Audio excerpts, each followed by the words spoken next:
Olá, queridos e queridas, sejam bem-vindos ao nosso Pré-ENEM de cada dia. Eu me chamo Alexandre, sou professor de Geografia e hoje nós vamos falar sobre um assunto bastante interessante que é a geomorfologia, mais precisamente os agentes modeladores de relevo. Nós temos aí na nossa tela alguns desses agentes modeladores de relevos, né? Nós temos aí este mapa que mostra as placas tectônicas, que são os chamados agentes endógenos, ou seja, que modelam os nossos tipos de relevo de dentro para fora. Nós vamos já falar sobre cada um deles. É interessante que a gente saiba, porque geralmente a gente pensa, quando o nosso planeta, ele tem aproximadamente 4 a 5 bilhões de anos, né? E quando a gente nasce, as coisas já estão estabelecidas. Então a gente talvez pense que ao ver montanhas, ao ver vales, a gente pensa que aquilo sempre esteve daquela maneira, né? E não é assim que as coisas funcionam. O nosso planeta Terra, ele está em constante transformação. E isso acontece não só de maneira cultural, social, né? As nossas sociedades se transformam, mas também de modo físico, o nosso planeta está em constante mudança, ainda que a gente não perceba essas mudanças, que acontecem muitas vezes de maneiras sutis, mas bastante profundas. É importante também a gente deixar claro os tipos de relevo que existem no nosso planeta, né?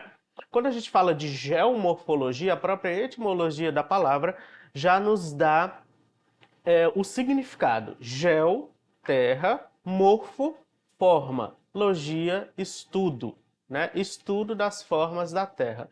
Por quê? Porque os nossos tipos de relevo, eles nada mais são do que as formas do nosso planeta, né? Aí na tela nós temos a primeira forma de planeta, digamos assim, né? Que são as montanhas. Mas, professor, o que é que são montanhas? São relevos com elevadas altitudes. Nós temos aí nessa foto a tão famosa Cordilheira dos Andes, né? Aqui da nossa América do Sul. Segundo tipo de relevo que a gente pode falar, que também está aí na tela, são os planaltos, que são relevos de considerável altitude que possuem um topo relativamente plano. Eles são montanhas de tamanho um pouco menor, digamos assim, né, do que as cordilheiras, como foi mostrado na foto anterior.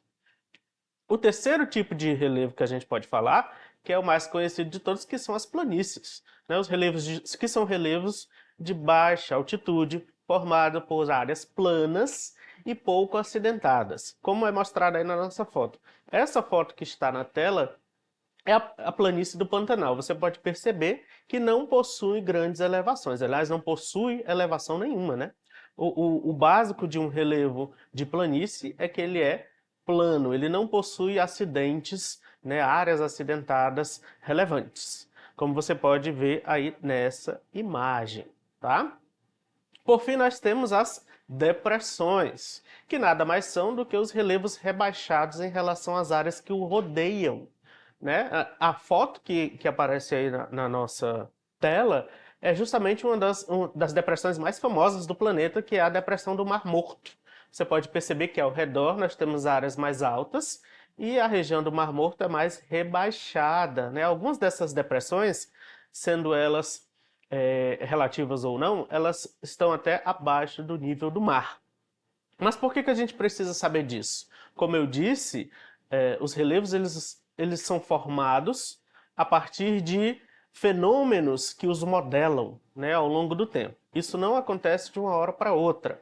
As cordilheiras, por exemplo, como a Cordilheira dos Andes, a Cordilheira do Himalaia, a Cordilheira de Atlas, que fica na África, elas não são modeladas da noite para o dia. Esses são fenômenos que acontecem através de eras geológicas, né, através de muito tempo. É bom a gente deixar isso bastante claro, tá? Agentes, dentro desses agentes que modelam o nosso relevo, nós temos basicamente dois tipos. A gente classifica na geografia em dois tipos. São eles os agentes exógenos, que são os agentes externos, e os agentes endógenos, que são os que acontecem de dentro para fora, tá? Nossa imagem aí na tela, nossas imagens, né, mostram justamente esses agentes exógenos, que são os agentes que modelam os relevos de fora para dentro. Quais são esses agentes? Nós temos aí na primeira imagem o vento, né? Justamente nessa imagem ele está levando o quê? Sedimentos, não é? Areia. Areia nada mais é do que sedimentos, né? Que são levados das rochas, por exemplo. A água das chuvas, formando aí a famosa erosão pluvial. Aí, do ladinho da chuva, nós temos as geleiras, a neve. Temos também, abaixo dessa imagem, como vocês podem notar, a erosão marítima, né? Inclusive, um dos ditados mais geográficos que existe é aquele que a gente tanto conhece, que é água mole em pedra dura, tanto bate até que fura. Isso nada mais é do que geografia pura, não é? Porque a água, ela bate modelando o relevo, que no caso é a pedra. No caso aí, nós estamos mostrando na imagem a chamada erosão marítima, certo? E do lado, nós temos a erosão fluvial, que nada mais é do que a ação dos rios modelando a nossa superfície, modelando aí as rochas que estão ao seu redor, certo? Entendendo basicamente os agentes externos, a gente passa para o entendimento dos agentes endógenos, que nada mais são do que aqueles que acontecem, como eu já falei, de fora para dentro, os internos. Nós temos como principais agentes internos as famosas placas tectônicas. Aí na tela a gente mostra o nosso mapinha das placas tectônicas que existem no nosso planeta e elas foram descobertas lá por volta de 1919 por um cientista alemão chamado Alfred Wegener. Alfred Wegener teve algumas percepções relacionadas ao nosso planeta. Que percepções foram essas? Basicamente, ele percebeu que os continentes, né, segundo a sua teoria, os continentes eles estão em constante andamento, né, eles se movem, eles se movimentam. Ele percebeu também que alguns tipos de vegetação de determinado continente são a continuação da mesma vegetação em outro continente. Ele percebeu também, por exemplo, que alguns continentes se encaixam como um grande quebra-cabeça. No caso, se você prestar atenção, por exemplo, no continente americano e no continente africano, a gente pode perceber que eles são bastante encaixáveis. Essa teoria, dentre outros aspectos que são levados em consideração nela, essa teoria ela foi formada por esse cientista alemão e ela foi aprofundando-se ao longo dos anos, mais precisamente lá por volta da Segunda Guerra Mundial, quando surgiram equipamentos mais avançados para a exploração das profundidades do nosso planeta Terra, como por exemplo os ecossonares, né, que são, na verdade, utilizados nas profundidades marítimas, os magnetômetros que percebem elevações nos relevos, nas profundidades, inclusive as fossas abissais dos oceanos foram descobertas, como a Fossa das Marianas, por exemplo, também foram descobertas através desse tipo de exploração submarina e, até este presente momento, essa teoria foi ganhando cada vez mais embasamento e significado, tá?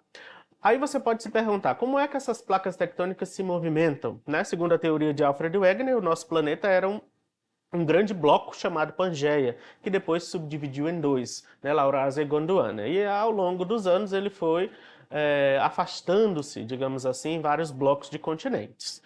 Esses blocos de continentes, eles se movimentam, segundo a teoria da deriva dos continentes, através das chamadas correntes de convecção.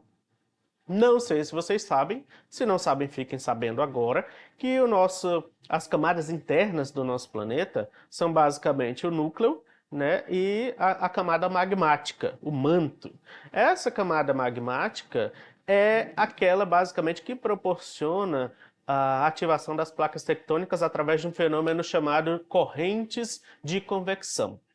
Aí na nossa imagem, a gente mostra justamente esse fenômeno, né, o esquema desse fenômeno. As correntes de convecção que movimentam as placas tectônicas, eu costumo dizer que elas servem como as rodinhas das placas tectônicas, nada mais são do que um movimento circular que é feito através do magma que fica no manto. Né? Como você pode ver aí no esquema, o magma sobe e desce em movimentos circulares. Esses movimentos circulares do magma, eles acabam movimentando as placas litosféricas que ficam sobre ele, tá? Essas placas que estão sendo mostradas aí no mapa, elas possuem tipos diferentes de movimentos. Nós temos aí, por exemplo, trazendo aí para o nosso continente americano, nós temos ele fica basicamente no centro da placa sul-americana, que faz aí fronteira e movimento com a placa de Nazca. Essas duas placas, os movimentos dessas duas placas formam um dos relevos mais importantes e característicos da nossa América do Sul, que é a Cordilheira dos Andes que eu mostrei nas telas anteriores, né? Que eu já falei sobre eles. A gente começa a falar então justamente sobre esses tipos de movimentos. Por quê? Porque cada tipo de movimento é responsável por um tipo de modelagem do nosso dos nossos relevos, né, das formas do nosso planeta. Essas placas, elas basicamente formam três tipos de movimentações, os agentes endógenos e externos. O primeiro, que a gente chama de limites, né? Nós temos aí na primeira imagem o limite divergente. A palavra divergente significa o quê? Afastamento, né? Você diverge quando você vai no sentido contrário. Então, no caso, o limite divergente é quando as placas se afastam, vão uma no limite contrário da outra, certo? O limite aí na imagem do meio, temos o limite transformante, que nada mais é do que quando as placas se raspam lateralmente, né? Como alguns alunos costumam dizer, né? As placas se sarram, né? Enfim, na linguagem dos jovens. São os limites transformantes, que também são responsáveis por um tipo determinado de ação no nosso relevo. E na imagem abaixo, nós temos os limites convergentes. Como é que uma coisa converge? É quando ela se encontra, quando ela se choca, quando ela se bate, não é verdade? Cada um desses movimentos, como eu já falei, é responsável por um tipo de ação nas formas dos nossos relevos. E nós vamos falar sobre cada um deles, certo? Nós temos aí, primeiramente, os limites convergentes. Como eu disse, quando as placas se encontram, se chocam, se batem. Esse limite convergente ele é responsável pela criação das cordilheiras, das montanhas e também das dobras. Olha a imagem aí que tem na tela. Essa imagem de baixo é justamente sobre uma dobra. Nós temos aí nos limites convergentes, ele pode acontecer de algumas maneiras diferenciadas. Existem placas tectônicas que são oceânicas e existem placas tectônicas que são continentais. Elas possuem densidades diferentes. Quando uma placa tectônica continental se choca em limite convergente com uma placa oceânica, a gente percebe, né, através de estudos, que a placa oceânica ela possui uma densidade menor. E a placa continental ela é mais dura, ela é mais densa, mais espessa. Quando elas se chocam, acontece o que a gente chama de movimento de subducção, que é quando a placa mais fraca, digamos assim, no caso a placa oceânica, que é a menos densa, ela faz um movimento para baixo, ela volta, ela é sobreposta, digamos assim, pela placa mais dura, pela placa mais densa, que é a placa continental, certo? Quando esse movimento acontece entre duas placas continentais de mesma densidade, essas placas se chocam e sobem, formando as dobras. Como elas não têm mais para onde, digamos, elas se encontram e não têm mais para onde ir, elas acabam subindo, formando tanto as dobras, como é mostrado aí na imagem, quanto as cordilheiras, como a Cordilheira dos Andes, a Cordilheira do Himalaia, a Cordilheira de Atlas, como todas as cordilheiras que a gente já conhece, certo? Passando adiante, nós temos os chamados limites divergentes. Como eu já falei, uma coisa divergente é uma coisa contrária, né? Quando as placas elas elas se abrem, né? Vai cada uma para um lado, literalmente. Esse movimento divergente, ele é responsável tanto pela erupção dos vulcões, por quê? O que é que acontece? Quando as placas se abrem, vai cada uma para um lado, elas abrem um buraco, digamos assim, né? Ela deixa um espaço vago entre as placas. Esse espaço vago é preenchido basicamente pelo magma dos vulcões que sobe e acontecem as famosas erupções vulcânicas, como a gente está mostrando aí na imagem. Olha que vulcão lindo, né? Essa lava do vulcão, quando ela acontece em vulcões submarinos e essa lava se resfria, ela vai tornando-se rochas. Essas rochas se sobrepõem, formando também as famosas dorsais. Professor, o que é uma dorsal? Nada mais é do que uma cordilheira no fundo do mar. Nós temos aí a imagem aí da exploração submarina, essas rochas aí, ó, que estão aí mostradas no mapa, basicamente entre o continente americano e o continente africano, são as rochas da dorsal mesoatlântica. Como a palavra já diz, meso, do meio, atlântica, Oceano Atlântico, né? Ela literalmente está no meio do Oceano Atlântico, no fundo do mar. É uma grande cordilheira, a mais famosa, digamos assim, das dorsais mundiais, que fica no meio do Oceano Atlântico, certo? Nós temos aí, como eu já falei, a imagem delas. Esses dois fenômenos são formados pelos agentes divergentes, né? O afastamento das placas, certo? Passando adiante, nós temos o último dos limites, o último dos movimentos, que é o movimento transformante. É quando as placas se roçam, se raspam lateralmente. Essa raspagem, digamos assim, esse movimento, quando as placas se encostam lateralmente, ele libera uma coisa chamada energia sísmica. Essa energia sísmica, ela é liberada e sai literalmente, falando português claro, ela sai literalmente quebrando tudo. É uma liberação de tensão, digamos assim. Essa liberação de tensão é formadora de dois fenômenos que a gente conhece, né, bastante, não por vivência, ainda bem, né? Mas a gente conhece em termos de estudos, que são os terremotos e as falhas. Nós temos aí na imagem uma das falhas mais famosas do nosso planeta, que é a falha de San Andreas, que fica na Califórnia, nos Estados Unidos. Inclusive, essa falha ela tem ganhado bastante mídia ultimamente, porque ela pode, inclusive, se ela continuar se quebrando, se continuarem acontecendo terremotos por aí, ela pode, inclusive, existe a teoria de que ela pode afastar a Califórnia dos Estados Unidos, né? Ela pode quebrar aí completamente essa parte do planeta. E aí nós temos uma imagem aí dos terremotos no Haiti. Vamos então para o nosso treinamento de cérebro, né, gente? Bora treinar o cérebro. Lembrando também que esse fenômeno que eu citei, quando ele libera energia, ele causa uma espécie, o que chama-se na geografia, de alívio geológico, certo? Vamos para o exercício do nosso cérebro, né? Vamos exercitar a nossa massa cinzenta com o nosso livro Resolve Enem 2, página 25, questão 87. De repente, sente-se uma vibração que aumenta rapidamente. Lustres balançam, objetos se movem sozinhos e somos invadidos pela estranha sensação de medo do imprevisto. Segundos parecem horas. Poucos minutos são uma eternidade. Estamos sentindo os efeitos de um terremoto, um tipo de abalo sísmico. Muito fácil essa questão, né? Acabei basicamente de falar sobre esse fenômeno, então está fresquinho na nossa cabeça.